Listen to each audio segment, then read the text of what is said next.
Nah, itu elektabilitas kan tidak kuat. Karena itu orang kemudian menyebutnya Ridwan Kamil. Masuknya Ridwan Kamil. Iya. Tapi Ridwan Kamil jebakan gitu kan? Iya, gitu. Ridwan Kamil dijebak untuk Anda kuat loh lawan Anies, tapi kita akan bantuin gentong babinya. Kira-kira Ridwan Kamil mau nggak? Nggak mau. Tapi kalau dipaksa mau nggak dia? Mau, cuman ya Kalau di utak-atik masalahnya pasti ada aja kan? ada. Ridwan Kamil jangan dipikir nggak banyak masalah loh. Iya makanya, kalau di utak-atik selalu ada Banyak masalah. masalahnya dia. Iya. Orang belum tahu aja.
Satu hal lagi, profesional itu kan kalau berandai-andai bahwa siapapun yang di pasangan Anies nggak ada masalah karena faktor Aniesnya yang akan menjadi penentu kemenangan.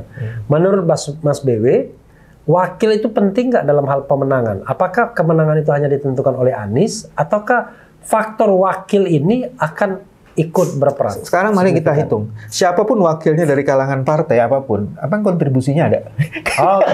Oke. Jadi saya memikirkan lebih pada performance kerjanya gitu loh. Ya, tapi kalau elektabilitas juga penting kan? Iya penting, cuman kan maksudnya Anies sendiri kan udah jadi sesuatu. Oke, ya. Nah, saya mau membahas soal Sudirman Saidnya, Bos. Oke, silakan. Sudirman Said itu menjadi sesuatu. Ya.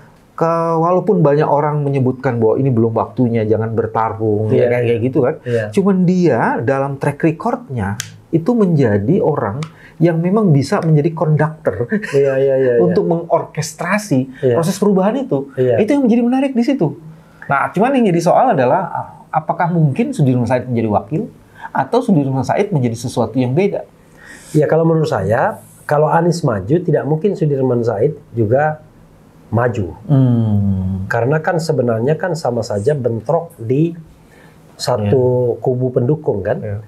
Kalau Sudirman Said menyeberang ke Gerindra, apalagi bawa Kaisang misalnya, ya sudah mengkhianati hakikat perjuangan. Kalau Kaisang itu kan faktor minusnya, siapapun yang membawa Kaisang. Iya. Termasuk Anies kalau bawa dia Kaisang. Iya, sama. Bunuh diri. Maksud saya gini, ketika dia melawan Anies dan Anies didukung oleh kubu yang kemarin dikatakan perubahan, tiba-tiba dia menyeberang ke kubu non perubahan hanya untuk dicalonkan dan melawan Anies misalnya, dan kemudian berarti kan dia rela dengan gentong babinya kan. Nah, saya kira kita agak berat. Kalau berpikirnya gini kan, dua orang baik ini muncul dan bertarung, kan siapapun jadi pasti baik. Saya tuh selalu mengatakan gini, kalau bertarungnya genuine, it's okay. Tapi mungkin nggak bertarungnya genuine, nggak pakai gentong babi, nggak pakai apa. Sekarang kita tanya, Anies mungkin nggak pakai gentong babi? Jawabannya nggak mungkin. Sudirman Said mungkin nggak pakai gentong babi? Kalau dia mencari opositnya Anies, sangat mungkin. Ya, kan dia bisa ngomong. Karena Sudirman Said ini kan punya keteguhan dan integritas untuk mengatakan, gue nggak mau main gentong babi. Ya, tetapi begini, di dalam pilkada itu sering moral hazard itu muncul. Moral hazardnya adalah kalau yang misalnya pendukung itu dia akan biarkan saja, dia tidak mengatakan tidak. Cobalah ditanya anggota DPR itu nggak ada yang bilang kalau dia money politics. enggak dia kerjain gitu ya. Semua yang interview itu nggak ada bilang money politics. Ya kalau ongkos adalah kita paling nggak mungkin rasanya. Nah karena itu saya selalu mengatakan pertarungan Jakarta ini pertarungan si hitam dan si putih harusnya, atau si hitam dan si putih keputih-putihan. Kan kita nggak bisa bilang putih semua kan. Nah itu yang menjadi soal. Kalau Andika turun ke Jakarta itu jadi seru tuh. Andika pasti akan cari orang yang profesional juga kan untuk. Iya, tetapi kalau Andika turun ke Jakarta, persoalannya PDIP sama siapa? Kan harus dua partai juga. Iya. Gitu. Kemungkinan kalau wakilnya dari PKS. Ya artinya kalau PDIP PKS, ya kan? Atau PKS dukung. Tapi itu akan merusak konstelasi. Jadi apa yang mau diperjuangkan di Jakarta? Karena gini, kan sebenarnya kan ada pihak-pihak yang ingin melawan hegemoni istana kan, hegemoni gentong babi, ya kan? HGB, bukan hak guna bangun, tapi hegemoni gentong babi. Jadi yang sekarang udah kelihatan kalau Anies diambil PDIP itu yang akan melawan hegemoni. Iya. Nah tinggal yang akan melakukan hegemoni itu kira-kira calonnya siapa kan gitu ya? Iya. Nah jadi makanya kemudian akhirnya ujungnya head to head karena pengganggu akan disingkirkan. Dan nggak mungkin penghegemoni ini menurunkan Sudirman Said gitu ya? Iya. Dalam asumsi kayak gitu kan? Iya. Kalau dia menurunkan Sudirman Said berarti kontraknya sama. Anda harus terima HGB. Itu. Dan disitulah posisi yang paling menarik. Feeling saya itu Sudirman Said akan tawar-menawar tuh. Jadi ya, tetapi masalahnya kita bicara elektabilitas. Oke. Nah itu elektabilitas kan tidak kuat karena itu orang kemudian menyebutnya Ridwan Kamil. Masuknya Ridwan Kamil. Iya. Tapi Ridwan Kamil jebakan gitu kan? Iya, gitu. Ridwan Kamil dijebak untuk Anda kuat loh lawan Anies, tapi kita akan bantuin gentong babinya sehingga Anda akan bisa menang. Makanya saya dalam satu video saya appeal sama Ridwan Kamil, apakah Anda mau menjadi man of jadi martir dari babi dari gentong babi itu. Nah itu kan kita ini kan bukan soal siapa yang menang siapa yang kalah, tapi bagaimana prosesnya juga menegakkan proses yang baik kan. Karena saya yakin bahwa pemimpin yang baik itu harus melalui proses yang baik. Yes. Anda yakin misalnya, Mas? Wah, orang itu nggak penting itu apa. Yang penting waktu terpilih dia baik. Yang mau dia pakai uang pakai apa? Itu sama dengan orang naik haji tapi pakai uang judi. Iya. Kira-kira bakal jadi haji mabrur nggak? Orang sholat nggak wudhu gitu. Nah, itu.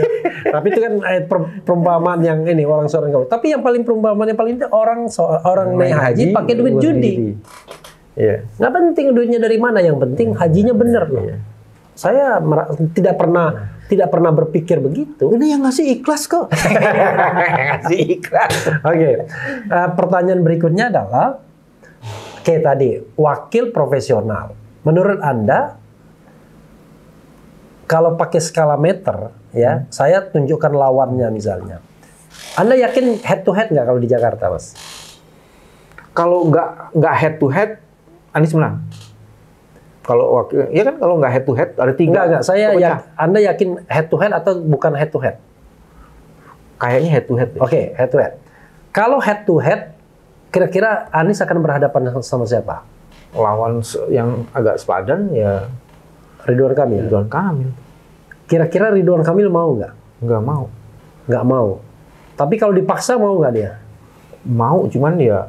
Kalau di utak-atik, masalahnya pasti ada aja kan? Ada. Ridwan Kamil jangan dipikir nggak banyak masalah loh. Iya makanya. Kalau di utak-atik selalu ada banyak masalahnya dia. Iya. Orang belum tahu aja. Iya makanya. Iya. Makanya kalau di utak-atik selalu ada masalah kan, sehingga dia nggak di utak-atik juga ada masalahnya. Dia terbelenggu kan akhirnya kan. Nah ketika terbelenggu ya maju dia, ya karena kekuasaan itu. Untung ini bukan channel bocor halus, karena kita bocorin. Setelah itu ditonalin ketemu kita, apa sih katanya? Jadi kalau head to head dengan Ridwan Kamil dan Anda yakin siapa yang menang? Anies lah. Loh, tapi kan kalau gentong babi? Jakarta tuh beda, Bos. Nah, oke. Ini yang barangkali saya tanya dulu, ini harapan atau ini sebenarnya hayalan? Enggak, itu sudah terbukti kan. Waktu di periode sebelumnya itu 2019, emang lu pikir gentong babi nggak ada pada saat itu? Ya, tapi jangan salah.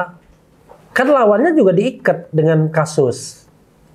Kan ibarat pertarungan gladiator. Iya. Cuman kan di situ dia diikat dengan kasus, tapi gentong babinya juga gede kan. Oke. Gentong babinya gede banget. Terus karena konsolidasi para bupati di wilayah ini kan luar biasa. Iya, oke.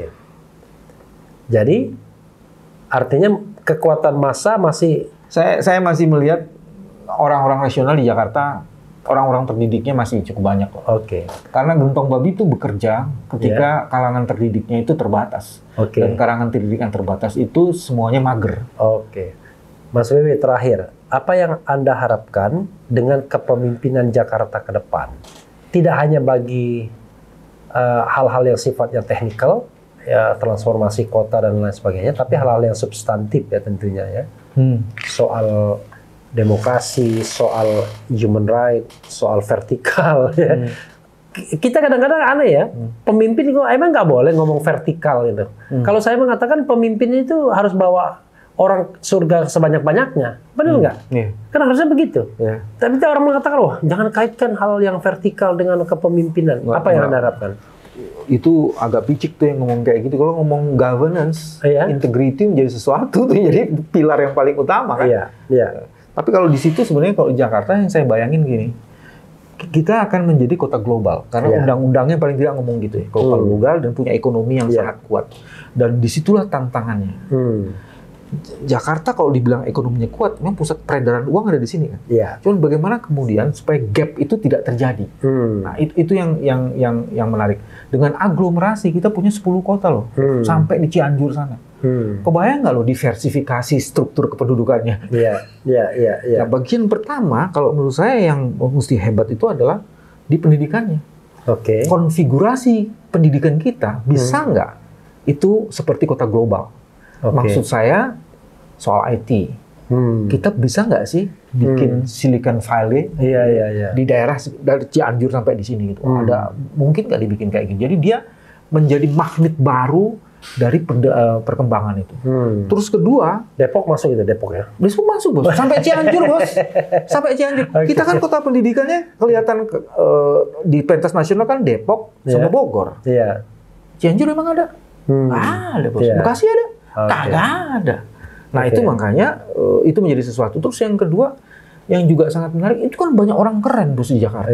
Keren tuh kecerdasannya, keren karena masanya, keren karena keunikannya, keren karena inovasinya. Bisa nggak dia jadi hub? Untuk mengintegrasikan seluruh orang terbaik Indonesia dan membangun sesuatu untuk kepentingan. Jadi mercusuarnya tuh pada karya yang bisa ditebar dan disebar.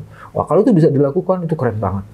Ya, tapi itu kan baru kita bicara modernisasi. Bagaimana soal kesetaraan, soal HDI, macam-macam. Itu nanti baru masuk kalau seluruh program yang keren itu adalah program-program yang ditujukan untuk infrastruktur dasar.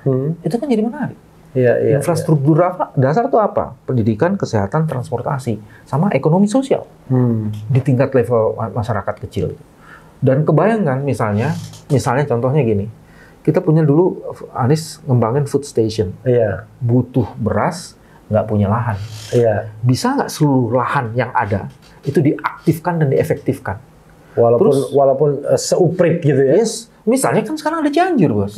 Cianjur adalah, jangan salah loh, dia penghasil sayur-sayuran yang dimasuk ke Jakarta.